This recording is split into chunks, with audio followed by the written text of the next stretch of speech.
Ako po si Madeline Sinabdullah, yung asawa ko po Alwajil Abdullah. At ito po ang panganay kong anak, si Adzkan Hussein Abdullah. At ito po ang bunso ko, Adzwan Abdullah. Isa po ako barangay health worker, sir. And then, lahat ng sa barangay namin, sumasali kami. Like mga clean-up drive, barangay assembly, at the same time ng family planning po. Lahat po ng ng mga health advocacy doon sa barangay namin. At saka nagtutulungan din po kami dalawa para sa kabubuti ng aming pamilya. Ako sabi Alwajil Abdullah. Yung mga anak kasawa ko. Ako sa naginang day sa bako barangay bilang tanod. Bilang para sa makatawa ng mga pamilya.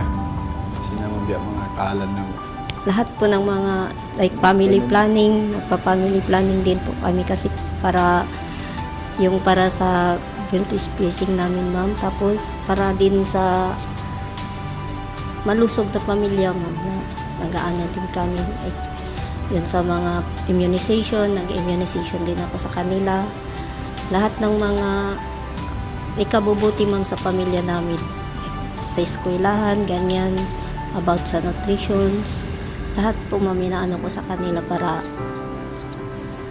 ikabubuti sa buong pamilya namin. As BHW din, ma'am, nag-health advocacy din kami, ma'am, sa mga tao namin na kailangan ang mag-family planning, sa mga immunization, dapat ipina-immunize nila yung mga anak nila, at saka sa yung mga dengue, yung mga health advocacy about sa mga dengue, sa mga malnutrition, kung paano nila inaano yung anak nila na hindi dapat malnourished, ganyan. Tapos warming, lahat yan inaano namin sa kanila bilang BHW, ini-health advocacy namin sa kanila. At same time, yung mga buntis din, ma'am, inaano namin na mag-prenatal talaga sa health center. Yun ang natutulong ko, ma'am, bilang BHW sa kanila. Masasabi ko, ma'am, na huwarang ang pamilya namin na naibibigay ko yung sapat na pangangailangan nila, tulad ng education, ma'am, na ano ko sila sa magandang edukasyon, na sa madrasa, na-i-enroll ko sila sa madrasa. Nagtutulungan din kami, ma'am, dalawa para sa pamilya namin. Lahat ng ikabubuti, yung mga tinuturo namin sa kanila, yung paano yung mga magagandang asal, yung paano sila lumaki ng maayos. Ginagawa ko ang lahat para lang sa pamilya ko.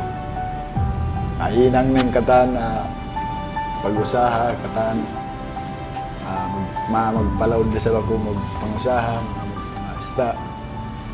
Ibansin, kundi doon, tira sa bako, barangay na mo, atabog. Hingkatan sin mga bukod na langgal sara, na masi kami naghihinang sinaming trabaho na ulit na tabog para sa makatawan kami barangay na. Sa aming simpleng pamilya, ma'am, ginagawa namin ang lahat para mapabuti ang aming pamilya. Ginagawa ko maging mabuting ina, ginagawa ko maging mabuting ilaw ng tahanan sa kanila, at maging inspirasyon sa aming barangay.